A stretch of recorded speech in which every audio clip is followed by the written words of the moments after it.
It's 2:17 a.m. You're asleep. Your kids are asleep. The house is quiet. The kind of quiet that feels permanent. The kind you stop noticing because it's always been there. Somewhere over the Persian Gulf, 200 Israeli fighter jets are crossing into Iranian airspace. In Tehran, in Qom, in Tabriz, lights are on in buildings that will not exist by sunrise. And in a secure location that Iranian state media will not name for another 6 hours, the supreme leader of the Islamic Republic of Iran, the man who has directed proxy wars, funded missile programs, and shaped the Middle East for 35 years, is in the last minutes of his life. You don't know any of this yet. Your phone is face down on the nightstand. By the time your alarm goes off Saturday morning, Ayatollah Ali Khamenei is dead. Confirmed. The largest American-Israeli military operation since the Iraq War has already happened, codenamed Epic Fury, and Iran has already answered with missile strikes against 4 countries hosting American troops: Qatar, the UAE, Bahrain, Kuwait. Bases where American men and women in uniform woke up to incoming fire. You pick up your phone. You see the notifications. You feel something cold and specific that you don't have a word for yet. And then you do what most people do. You put the phone down, you start the coffee, you tell yourself it's far away. It's not far away. The Strait of Hormuz, a strip of water 21 miles wide, moves 20% of the world's oil supply every single day. It sits inside the blast radius of everything that happened last night, and the supply chain that keeps your grocery store stocked, your gas tank fillable, and your bank account accessible runs directly through it. This video is not about geopolitics. It's not about who's right and who's wrong in a conflict 10 time zones away. It's about the next 72 hours. Your house, your family, the specific, practical, executable difference between a household that absorbs what's coming and one that gets blindsided by it. Because right now, tonight, the window is open and it will not stay open long.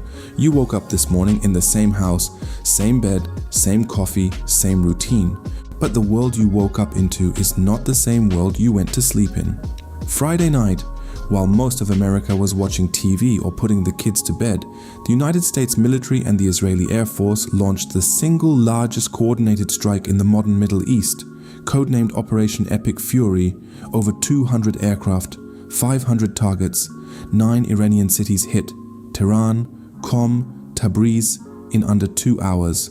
The kind of military operation that takes months to plan, years of intelligence to build, and 1 presidential order to unleash. And then they killed him. Ayatollah Ali Khamenei, 35 years as supreme leader of Iran, the architect of proxy wars from Lebanon to Yemen to Iraq, is dead. Confirmed by Iranian state media, confirmed by the Pentagon, confirmed by the silence of a regime that has no idea what comes next. Let me say that again so it registers. The supreme leader of Iran is dead, killed by an American and Israeli operation. On American soil on a Saturday morning, that news arrived between sports scores and weather updates. And Iran answered. Within hours, not days, hours, Iranian forces launched retaliatory missile strikes against 4 sovereign nations: Qatar, the UAE, Bahrain, Kuwait. Not empty desert, not symbolic targets. Al Udeid Air Base in Qatar, the nerve center of every American air operation in the region. The 5th Fleet's home base in Bahrain. Bases with American personnel on the ground, American families waiting for calls that may not come. This is not a news story you observe from the couch. This is the trigger event that every emergency management analyst, every supply chain economist, every serious preparedness instructor has described for 20 years. Not in theory, not in simulation. Right now, this weekend. And here is the thing that should make your stomach drop. Not the missiles, not the geopolitics, not the regime change unfolding in real time. It's this. You are probably not ready, not because you're irresponsible, not because you don't care about your family, but because every system around you, the news, the stores, the government, the prepper industry, was designed to make you feel like you have more time than you do. You don't. The window between a global trigger event and empty shelves at your local grocery store is not measured in weeks. It's measured in hours. We've seen it before. We're about to see it again, on a scale that makes COVID panic buying look like a minor inconvenience. The question is not whether this escalates. The question is what you do in the next 72 hours. And that is exactly what this video is going to tell you. There's a belief so deeply embedded in the American psyche that most people don't even recognize it as a belief. They think it's just geography. We're over here, they're over there. The Atlantic and Pacific are the biggest moats in human history. Whatever is burning in the Middle East stays in the Middle East. It's a comfortable thought. It's also the most dangerous lie your brain tells you, and it has gotten complacent families blindsided by every major crisis of the last 50 years. Here's the truth that the geography lie erases. Modern war doesn't need to cross an ocean to destroy your life. It just needs to touch the right choke point. The Strait of Hormuz is a narrow strip of water, 21 miles wide at its tightest point, sitting between Iran and the Arabian Peninsula. Right now, that strait carries approximately 20% of the world's entire oil supply, every single day. Tankers moving in a line, one after another, through water that Iran has mined, threatened, and seized ships in before, and that's during peacetime. Iran is not at peace right now. Their supreme leader was just killed. Their military infrastructure was just hit across 9 cities. Their government is in a succession crisis with no clear line of authority. And the one leverage point they have left, the one thing they can do that reaches beyond their own borders without a single missile crossing an ocean, is close to that strait, or simply make it too dangerous to use. You don't need a naval blockade. You just need 3 or 4 burning tankers on the evening news for insurance companies to pull coverage on every vessel attempting that route. Shipping stops, not because of a law, because of math. And here's what that math does to your life. Oil prices spike within 24 hours of credible strait disruption. Trucking costs go up. Every product that moves by truck, which is almost everything in your grocery store, gets more expensive or gets delayed. Fuel surcharges hit every supply chain simultaneously. Retailers start rationing orders. Distribution centers tighten inventory. Your store doesn't need to run out of food for your life to get harder. It just needs to get unpredictable. And here's the part that should make you genuinely angry. This is not a secret. The vulnerability of American consumer infrastructure to Persian Gulf instability has been documented, modeled, and wargamed by the Department of Energy, the RAND Corporation, and the International Energy Agency for decades. Every administration since Reagan has known that a Strait of Hormuz disruption is one of the highest impact, fastest moving economic shocks the country can absorb. They know. They've always known. And the civilian preparedness infrastructure built around that knowledge? A pamphlet on FEMA's website recommending 3 days of water. The geography lie isn't just something Americans tell themselves. It's something the entire framework of civilian emergency guidance has been built on. And Operation Epic Fury just stress tested that framework in real time. The ocean didn't protect you Friday night. It never was going to.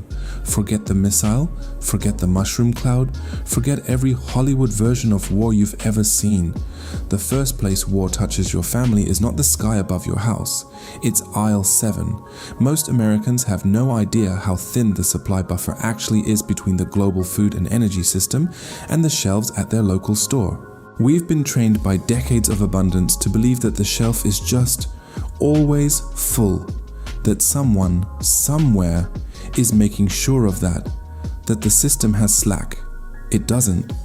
The average American grocery store carries approximately 3 days of inventory on its shelves at any given moment, not 3 weeks, not 3 months. 3 days? Modern retail runs on just-in-time delivery, meaning trucks arrive daily, shelves get restocked overnight, and the entire operation depends on an unbroken chain of fuel, drivers, distribution centers, and supplier contracts all functioning simultaneously.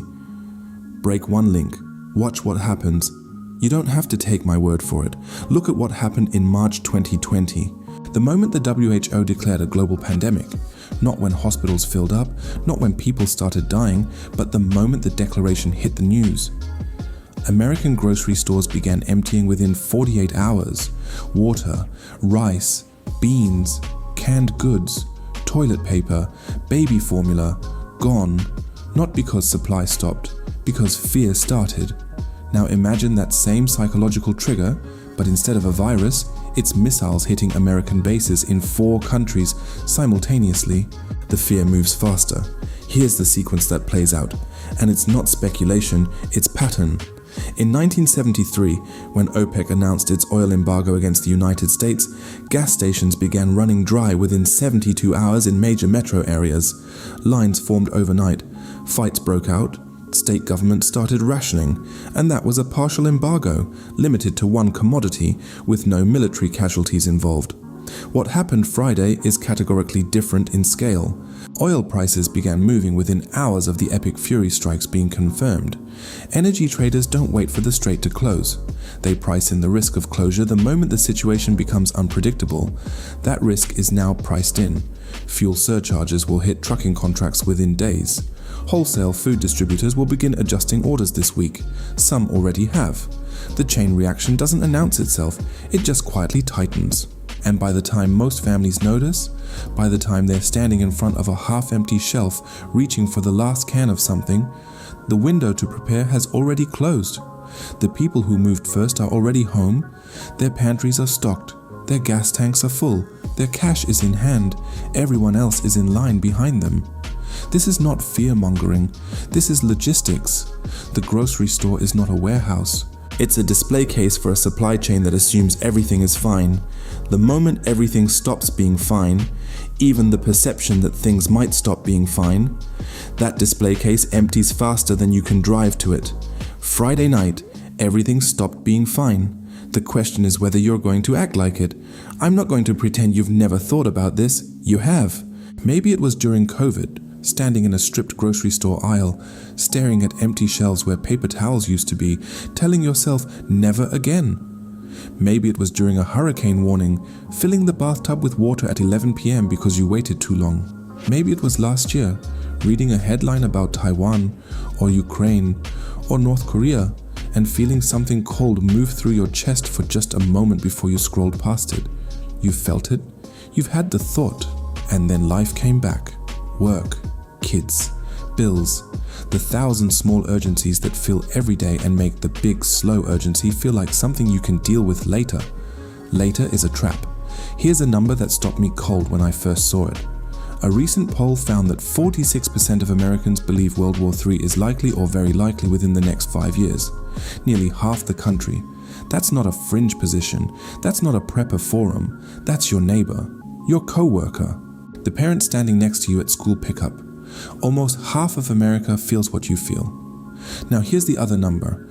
Less than 1% of American households have emergency supplies that would sustain them for more than 72 hours. Not a week, not a month. 72 hours, 3 days. The same amount of time FEMA, the bare minimum federal recommendation, says you need just to survive a local power outage. Sit with that gap for a second. 46% of people believe a world war is coming. Less than 1% are ready for even a long weekend without a functioning grocery store. That gap is not ignorance, it's not laziness, it's something more specific and more dangerous. It's the psychological phenomenon researchers call the intention-action gap. The space between knowing something matters and actually doing something about it. We all live there on different issues. But on this one, in this moment, that gap has a cost measured in real consequences. Because here's what happens when the 46% who know finally decide to act all at once. They don't trickle into stores over weeks, buying calmly and methodically. They surge, they panic buy, they clear shelves in hours, not days. They max out credit cards on things they don't need because the feeling of doing something overwhelms the logic of doing the right thing. And the people who waited, who knew, who felt it, who just hadn't gotten around to it, find themselves behind a wall of other people who also waited until the same last minute. That's not a prediction. That's the documented behavior of every population-level emergency in modern American history. COVID, Katrina, Sandy, the 1977 Northeast blizzard, the 2021 Texas freeze. The pattern never changes, only the trigger does. Right now, the trigger just fired. And you are watching this video, which means some part of you already knows that. Some part of you felt something Saturday morning when the notifications came through. Some part of you opened this video not for entertainment, but for permission. permission to take this seriously, permission to act without feeling crazy. You're not crazy, you're paying attention. The crazy thing, the genuinely irrational thing, is knowing what you know, feeling what you feel, and still deciding that today is not the day. Today is the day. Every few years, something happens in the world that feels serious, and every few years, it fades. Tensions simmer down, diplomats talk, markets recover, life goes on, and the part of your brain that tracks danger quietly files it under "see, it was fine," and uses that as evidence that the next one will also be fine. That pattern is real, and it has made most of us functionally numb to escalation signals. But not every escalation is the same, and this one is structurally different from anything we've seen in decades, not because of the size of the strike, but because of what's missing around it. The guardrails are gone. During the Cold War, the United States and Soviet Union built an elaborate architecture of treaties, hotlines, and mutual agreements specifically designed to prevent miscalculation from becoming a catastrophe. The 1987 INF Treaty, the START agreements, back-channel communications, rules of engagement that both sides understood, even when they hated each other. The last major nuclear arms control treaty between the US and Russia, New START, expired in February 2026. It was not renewed. Russia suspended its participation in 2023 and never returned to the table. There is currently no active bilateral nuclear arms reduction agreement between the two largest nuclear arsenals on the planet. None. At the same time, this crisis is not a two-actor problem. It never was. Iran's nuclear program, which Operation Epic Fury targeted specifically, existed inside a web of regional relationships. Russia supplying air defense systems, China supplying dual-use technology, North Korea supplying ballistic missile components. Striking. Iran doesn't happen in a vacuum. It sends a signal to every one of those actors simultaneously. Russia's response to Epic Fury has been sharp. Their foreign ministry called it a catastrophic provocation and placed their strategic forces on elevated alert status. China issued a formal condemnation and called for an emergency UN Security Council session. North Korea, which has been methodically developing intercontinental ballistic missile capability and conducted its most advanced nuclear test in 2025, has gone conspicuously silent. Silence from Pyongyang is never good news. And underneath all of this runs an economic war that was already in motion before the first bomb dropped Friday night. Sanctions, counter-sanctions, dollar weaponization, the slow fracturing of the post-White financial order into competing blocks. The attack on Iran doesn't pause that process, it accelerates it. Here's what this means practically. In previous crises, the Gulf War, the Iraq invasion, even the early months of the Russia-Ukraine war, there were institutional shock absorbers, diplomatic off-ramps, functioning multilateral frameworks that slowed the cascade even when they couldn't stop it. Right now, those shock absorbers are weaker than they have been at any point since 1962. That's not an opinion. That's the assessment of every serious arms control analyst who has looked at the current treaty landscape. The architecture that kept the worst outcomes from happening during the Cold War was dismantled piece by piece over the last decade, and nobody replaced it with anything. So when you ask whether this is different from the last 5 times you felt this way, the answer is yes. Not because war is inevitable, not because nuclear exchange is imminent, but because the systems designed to prevent small sparks from becoming uncontrollable fires are operating at a fraction of their historical capacity. And Friday night, someone lit a very large spark. Stop thinking in weeks, start thinking in hours. That mental shift from "I'll get to it this weekend" to "I have a window right now that is closing" is the difference between a family that absorbs a shock and a family that gets crushed by one. And the window is not metaphorical. It is a documented, repeatable, measurable phenomenon that plays out the same way every single time a major crisis event hits the news cycle. Here's how the clock works. Hour 0 to 6, the event breaks. Most people see it on their phones, feel something uncomfortable and do nothing. This is your window. Stores are still normal. Shelves are full. Gas stations have no lines. The people who move in this window, calmly, methodically, without panic, get everything they need at normal prices with zero friction. Hour 6 to 24. Word spreads. Social media amplifies. The first wave of anxiety buyers hit stores. Not a surge yet, a ripple. Bottled water starts moving faster than usual. Canned goods thin out on the edges. Gas stations see longer lines in metro areas. Prices haven't moved yet, but availability is starting to shift.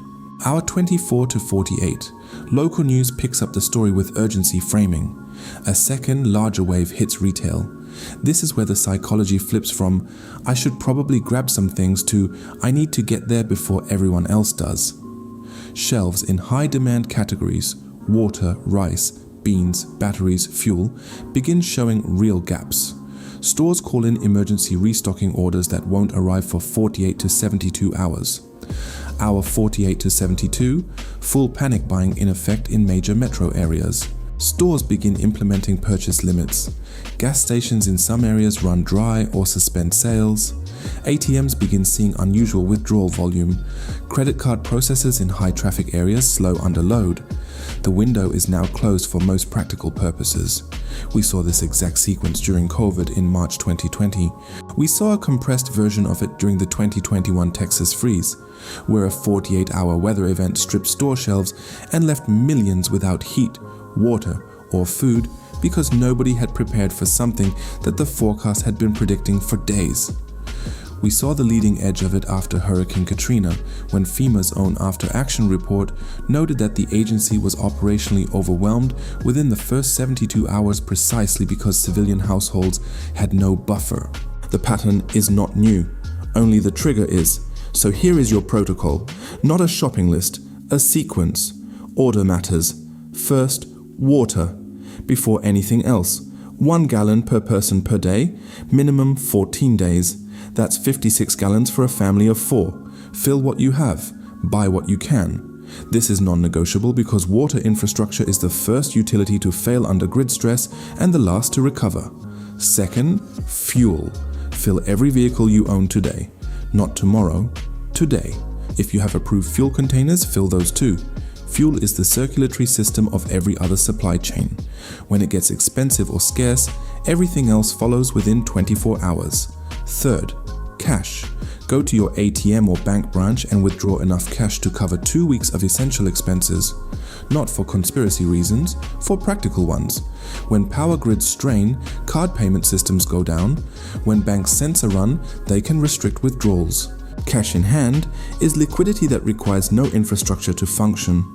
Fourth, food. Calorie dense, shelf stable, requiring minimal preparation. Canned proteins, rice, oats, peanut butter, cooking oil. Not gourmet, not elaborate. Enough calories to keep your family fed for 2 weeks without a functioning supply chain.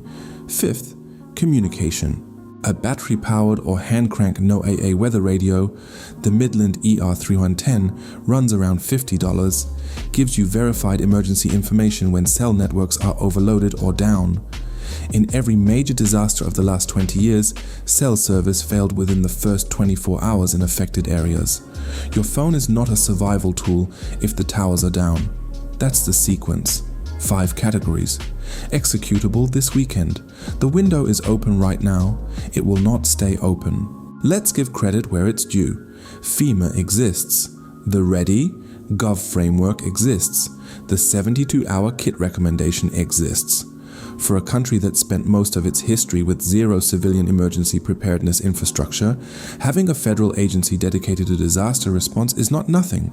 But here's what you need to understand about everything FEMA tells you. It was designed for a hurricane, not a geopolitical cascade, not a global supply chain disruption, not a financial system shockwave moving at the speed of electronic trading. A hurricane, a localized, geographically contained, meteorologically predictable event that affects a defined region for a defined period of time, after which the rest of the country's intact infrastructure flows in to help. That model assumes the rest of the country is fine. Right now, the rest of the country is not a stable backstop. It's part of the same system under stress. The FEMA 72-hour kit recommendation, 3 days of water, 3 days of food, a flashlight, a first aid kit, copies of important documents, was codified as a floor, not a ceiling. It was the minimum survivable threshold for a family waiting for government assistance to arrive after a local disaster. It was never designed to be the complete answer to a family's preparedness. It was designed to be the starting line. Most Americans treat it as the finish line, and the gap between those two things, between the floor FEMA set and the actual ceiling a prepared family needs, is where real vulnerability lives. Consider what the 2026 National Defense Strategy actually says about civilian preparedness. It dedicates extensive language to military modernization, nuclear deterrence posture, and great power competition with China and Russia. It is a serious, sobering document about the threat landscape America faces right now. Civilian preparedness? Mentioned in passing. No specific funding allocations. No updated household guidance that accounts for supply chain fragility, digital payment dependency, or the compounding effects of simultaneous multi-theater military engagement. The government is preparing for war at the national level. It is not preparing your household for the ripple effects of that war. That responsibility has been quietly, consistently, and almost entirely transferred to you, without anyone explicitly saying so. There's no announcement, no policy change, no press conference where an official stands up and says, the 72-hour recommendation is no longer sufficient for the threat environment we're operating in. They just didn't update it. So here's what the gap actually looks like in practical terms. FEMA says 72 hours of water. Serious emergency managers, the ones who've worked actual multi-week disasters, recommend a minimum of 2 weeks. Ideally 30 days for scenarios involving infrastructure disruption. FEMA says, keep copies of important documents.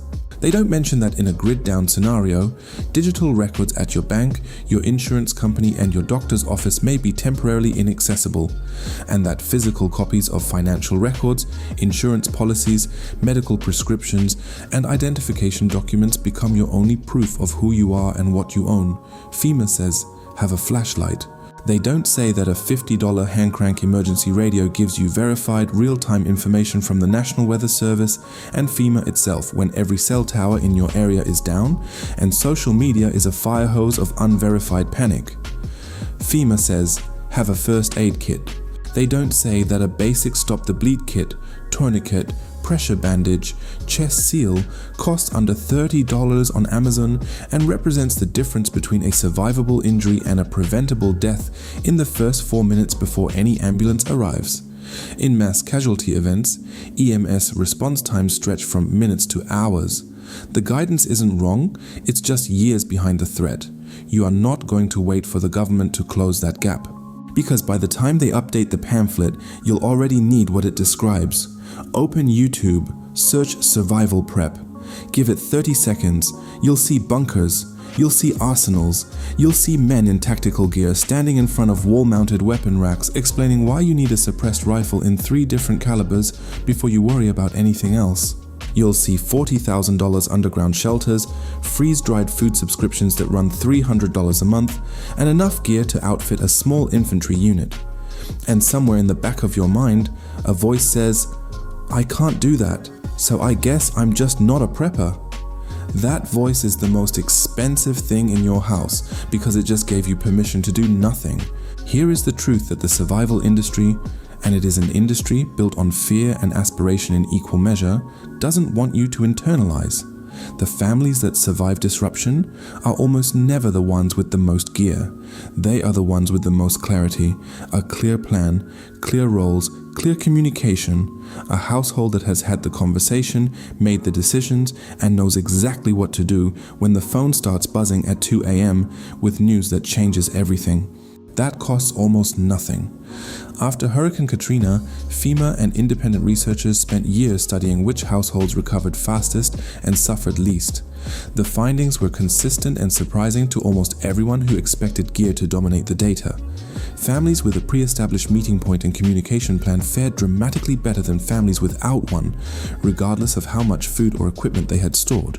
Families who had practiced evacuating, even once, even casually, made better decisions under stress than families who hadn't, regardless of their income level or equipment budget. Coordination beat hardware. Every time. The lone wolf with the bunker, the archetypal prepper image that the industry sells and Hollywood reinforces, is actually one of the most vulnerable people in a prolonged emergency because he's alone. Because his plan depends entirely on his own physical capacity, his own judgment under stress, his own ability to be everywhere at once. The moment he gets sick, gets injured, or simply needs to sleep, the whole system collapses. Community is infrastructure. Your neighbor who knows your family's situation, the friend 2 miles away who has a truck and a generator, the group chat that actually functions, the parent at your kid's school who is also paying attention and has also started preparing. These relationships, invisible, cheap, and completely ignored by the survival gear industry, are worth more than any piece of hardware you can buy. None of this means I don't have equipment. It means get your priorities in the right order. The prepper industry wants you to start at the top, the expensive, high visibility, high margin gear, and work your way down. The actual order of priority is the reverse. Start with water, food, communication, documentation, and a family plan. Build those to a solid level. Then, and only then, consider whether additional equipment addresses a real gap in your specific situation. A $30 tourniquet and a practice family meeting point will save more lives in the scenarios most likely to affect your household than a $2,000 rifle in a safe. That's not anti-gun, that's math. The survival industry built a mythology around the lone, heavily armed individual holding the perimeter. It's cinematic, it sells products. And for 99% of the families watching this video, urban, suburban, living in communities with neighbors and schools and jobs, it is the wrong mental model entirely. You are not preparing for a movie.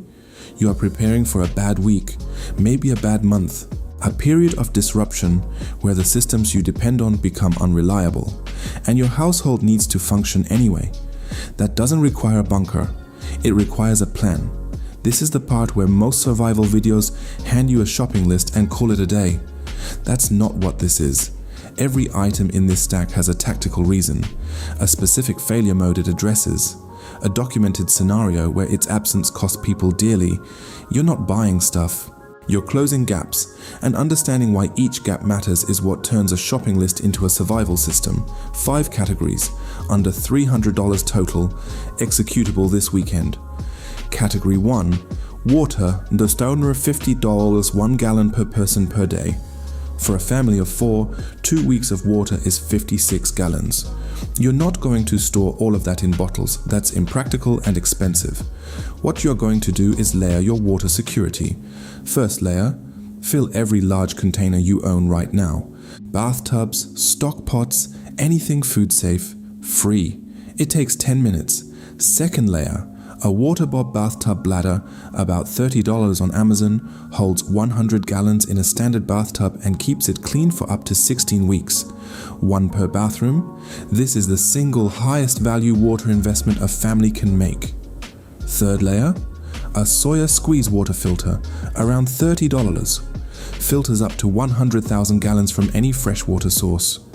Tap water that's been compromised, a nearby stream, collected rainwater.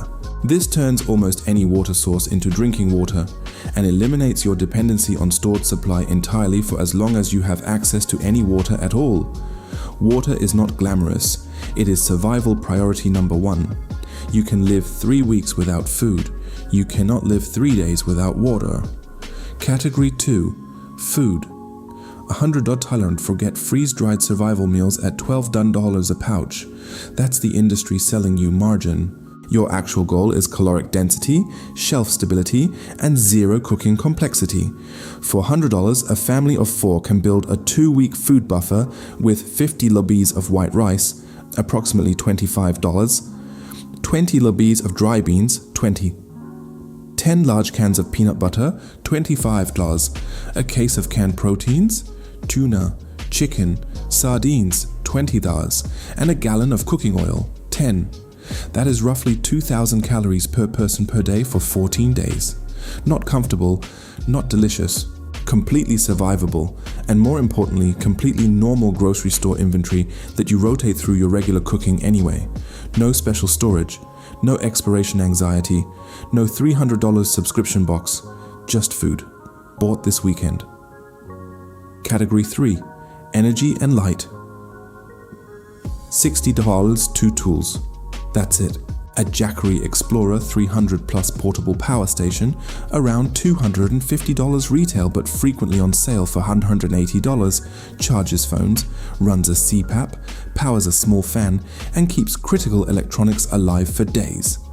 If that's outside your budget right now, a 20,000 mAh solar power bank, the Anker 625 runs about $50 and keeps phones and radios charged indefinitely with sunlight. A headlamp, the Black Diamond Spot 400, is about $45, leaves your hands free in darkness and runs 200 hours on a single set of Ayatollah batteries, not a flashlight. A headlamp. The difference matters when you're moving in the dark with children. Batteries. A bulk pack of AAs and AAAs from Energizer, about $20. Powers radios, flashlights, and dozens of other devices your household depends on. Store them cool and dry. Rotate annually. Category 4. Communication. Chatifiki $50. This is the most underinvested category in almost every household, and the one that matters most in the first 24 hours of any crisis. A Midland ER310 hand crank emergency radio, about $50, receives no AA weather alerts, AM, FM, and can charge your phone via USB. It requires 0 grid power, 0 cell service, 0 internet. It is your direct line to verified, official emergency information when every other information channel is either down or flooded with unverified panic.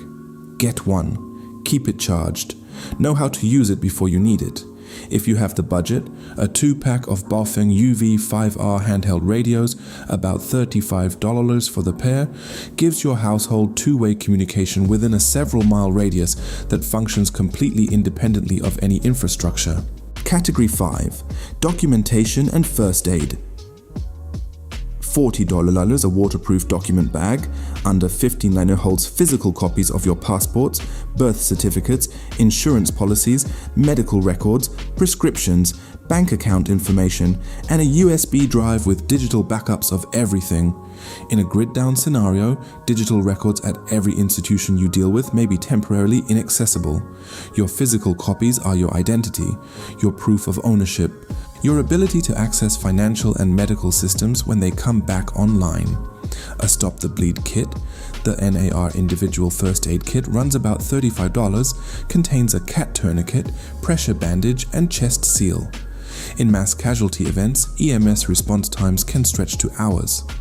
Uncontrolled hemorrhage kills in 4 minutes.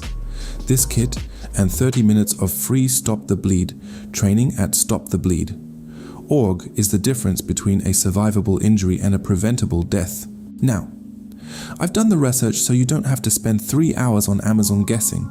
Every single product I just walked you through, the water bob, the Sawyer filter, the Midland ER310, the NAR first aid kit, the Anker solar bank, I've linked every one of them directly in the description below. These are not sponsorships. These are not affiliate deals that change my recommendations. These are the specific products I would buy for my own family, and in most cases already have. The links are down there. They're organized in the same order as this stack. Click, check the current price and decide for yourself. Some of them are under $30. None of them require a credit card you don't already have. And all of them will still be available for the next few hours. After that, I genuinely don't know. High-profile emergency events move Amazon inventory fast. We saw it in 2020. We're going to see it again this weekend. The description is one tap away. The decision is yours. Let's keep going. Total investment for a family of 4, roughly $300. 2 days of focused shopping. Not a bunker, not an arsenal, not a lifestyle overhaul. A foundation, the kind of household that absorbs a bad week without shattering. That's all this is. And right now, this weekend, with the window still open, it's completely within your reach. Everything we've talked about so far, the water, the food, the radio, the documentation, that's the visible layer of preparedness, the physical stuff, the things you can touch and stack and check off a list. But there's a layer underneath all of it that almost nobody in the survival space talks about. And it's the layer that fails first. Not your water supply, not your food storage, not your communication equipment, your finances. Here is the insight that reframes everything. In every major conflict of the 20th and 21st century, the financial system cracked before the physical supply chain did. Not after, before. The bank run preceded the breadline. The credit freeze preceded the empty shelf. The currency shock preceded the fuel shortage. Every single time. World War I. European banks suspended operations within days of mobilization declarations. Citizens who couldn't access their accounts couldn't buy food, not because food didn't exist, but because the transaction infrastructure had ceased. World War II. The US government froze Japanese-American assets within 72 hours of Pearl Harbor. Entire communities lost financial access overnight, legally instantly with no warning. The 2008 financial crisis.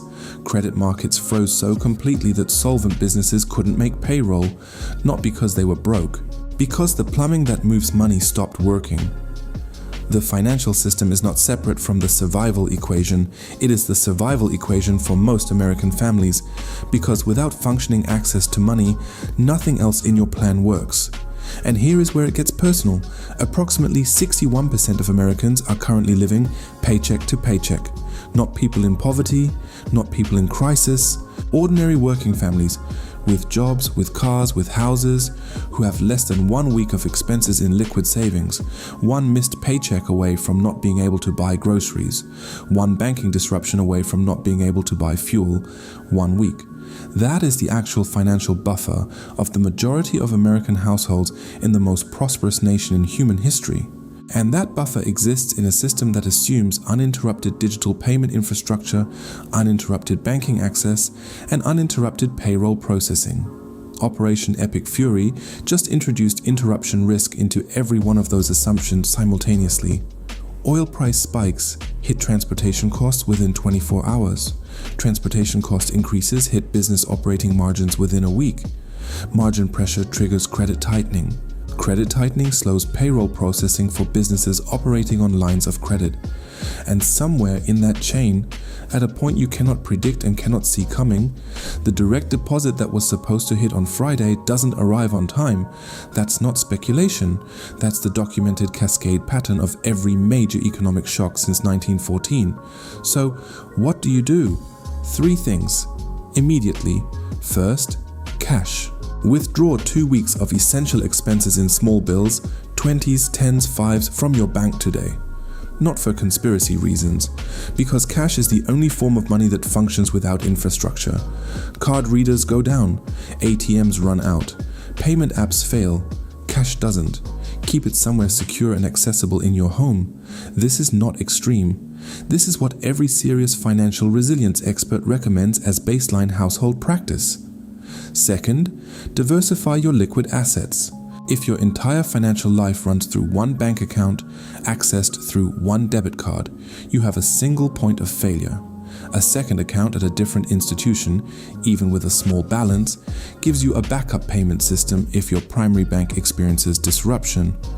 A prepaid Visa card with a loaded balance gives you a third option that functions even if both banks have issues. Third, know your fixed obligations. Write down, physically on paper, every recurring financial obligation your household has. Mortgage or rent, utilities, insurance, car payment, prescriptions. Know exactly what the minimum monthly number is to keep your household legally and medically intact. That number is your financial survival floor. Know it. Have a plan to meet it with cash if digital systems fail for up to 2 weeks. Here's what nobody in the survival space connects clearly enough. You can have 6 months of freeze-dried food in your basement and a full tank of propane and a generator humming in the garage. And if you can't pay your mortgage for 60 days because your bank froze digital transactions during a financial emergency, you will lose your house. Physical preparedness without financial resilience is a house built on sand. The bomb doesn't have to reach your street. The bank freeze does. And right now, in the hours after the largest Middle East military operation in decades, with oil markets already moving and defense contractors already pricing in extended engagement, the financial weather is changing. You feel it. The markets feel it. The institutions feel it. The question is whether your household is built to absorb it, or whether you're one bad week away from the kind of domestic crisis that has nothing to do with missiles and everything to do with a number in a bank account that stops being accessible at exactly the wrong moment. I want to step back from the data for a moment, not because the data isn't important, it is, but because there's something underneath all of this that doesn't get said clearly enough in this space, and if we don't say it, everything else we've talked about for the last hour lands wrong. Preparedness is not a fear response, it is a love response. Think about the last time you felt genuinely afraid for someone you love.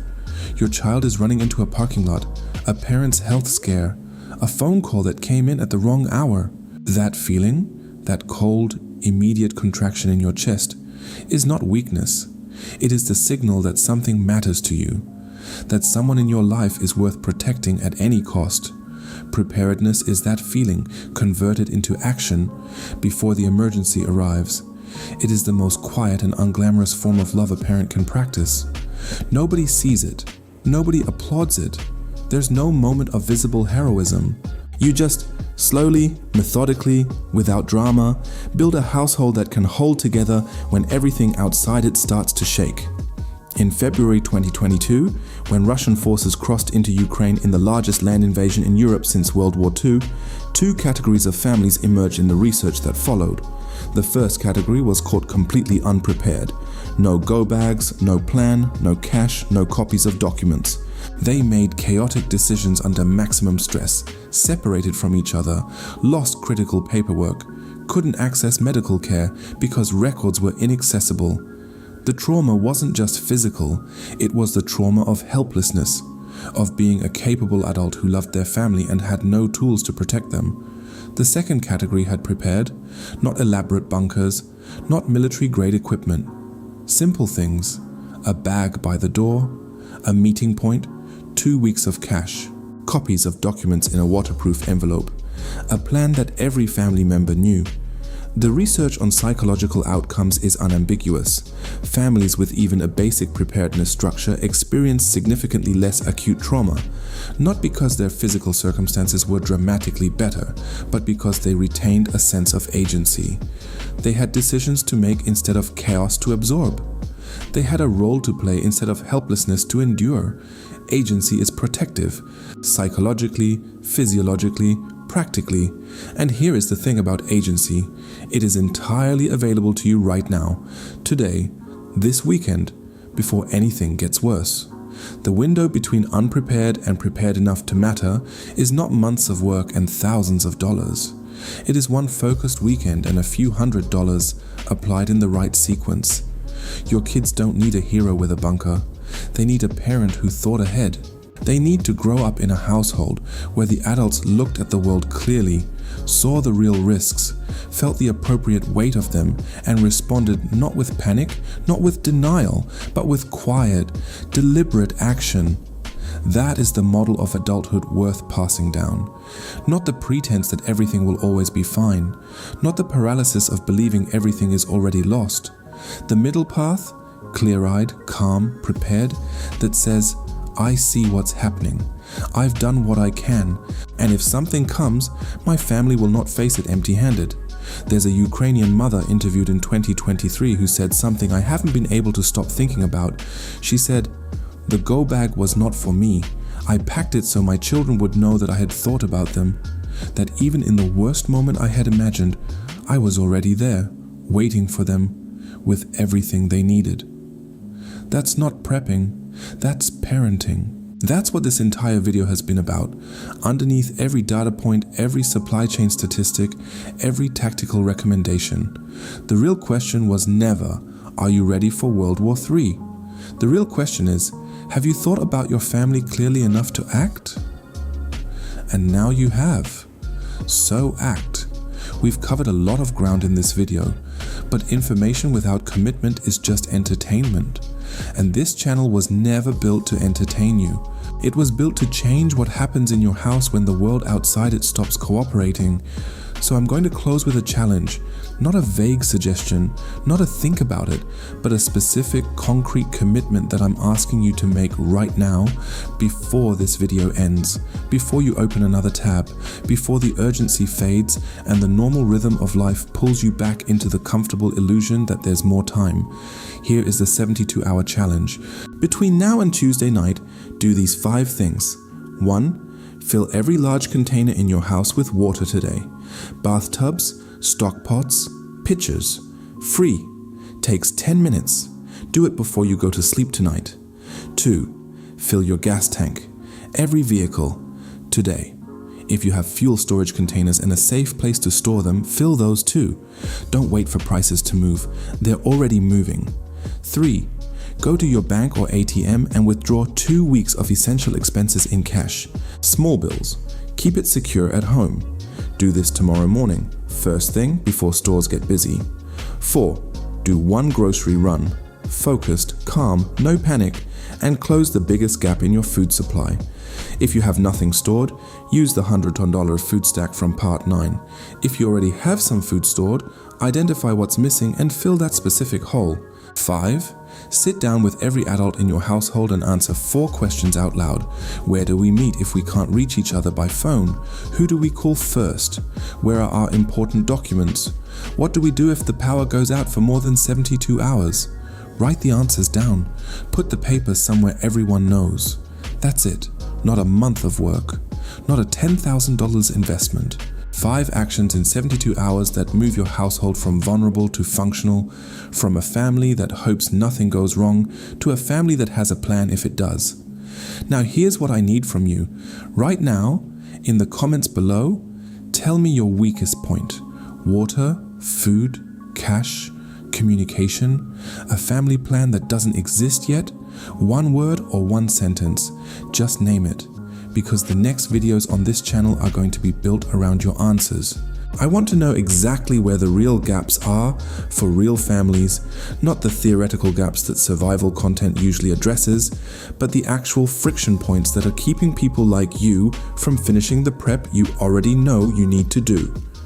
Your comment is not just feedback, it's data that makes this channel more useful to everyone watching. If this video gave you something real, a number that stopped you, a sequence that clarified something, a reframe that shifted how you see your household's vulnerability, hit the like button. It takes 1 second, and it tells the algorithm that this kind of grounded, practical content is worth distributing to the families who need it most right now, tonight, while the window is still open. And if you're not subscribed yet, subscribe. Not as a favor to this channel, but because what started Friday night is not going to resolve in a news cycle. The next 90 days are going to generate more information, more escalation signals, more practical guidance that your family needs. And this channel is going to be here, cutting through the noise every step of the way.